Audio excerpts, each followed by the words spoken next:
8 araw na gulang na sanggol kapalit ng 90,000 pesos. Yan ang bentang napigilan ng mga operatiba sa Dasmariñas, Cavite. Ang talamak na iligal na pag-aampon at pagbebenta ng sanggol online kinababahala ng DSWD. Nasa frontline ng balitang yan si Mon Gualvez. Salang illegal adoption. Ito ang buy-bust operation ay kinasa ng mga tauhan ng PNP Women and Children Protection Center sa labas ng simbahan sa Dasmariñas, Cavite noong Miyerkules. Target ng grupo ang katransaksyon nilang nagbebenta ng 8 araw pa lamang na sanggol kapalit ng 70,000 piso. Arestadong ahente o broker pati ang mismong nanay ng sanggol na aminado sa kanyang ginawa. Ayon sa ina, napilitan siyang ibenta ang sariling anak matapos abandonahin ng tatay ng bata at nang may panganak na premature ang sanggol. Nagbuntis ako, stress na ako hanggang sa nanganak ako.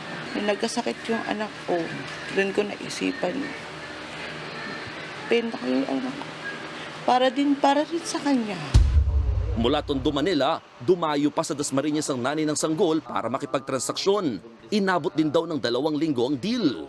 Minsan, tapos na yung ating undercover operatives, siya na yung sinungulit. Wari ko yung buntis pa nakikipag-deal sa amin. Buntis pa pinagbibili na yung bata. Maharap ang 2 naaresto sa reklamong paglabag sa RA 11862 o Expanded Anti-Trafficking in Persons Act of 2022 na may parusang habang buhay na pagkakabilanggo. Tingin ng mga pulis, ito ngayon ang nagiging kalakaran ng ilang nabubuntis imbis na ipalaglag ang bata. Dumarami rin ang kaso ng mga tumatangkilik ngayon sa illegal adoption na tinatawag na online baby trade. Sa tala ng National Authority for Child Care, hindi raw bababa sa 20 mga Facebook groups at pages ang sangkot sa pagbebenta at illegal na pagpapaampon ng bata. Ang ilan nga rito, kahit nasa sinapupunan pa lang, inaalok na. Sinubukan naming i-check online ang ganitong klaseng mga transaksyon. Nakasaad sa ilang post ang petsa ng panganganak sa sanggol at ilang request ng mga gusto namang mag-ampon. Ikinababahala ito ng Department of Social Welfare and Development. Git nila, hindi rason ng kahirapan para ibenta ang sanggol o bata.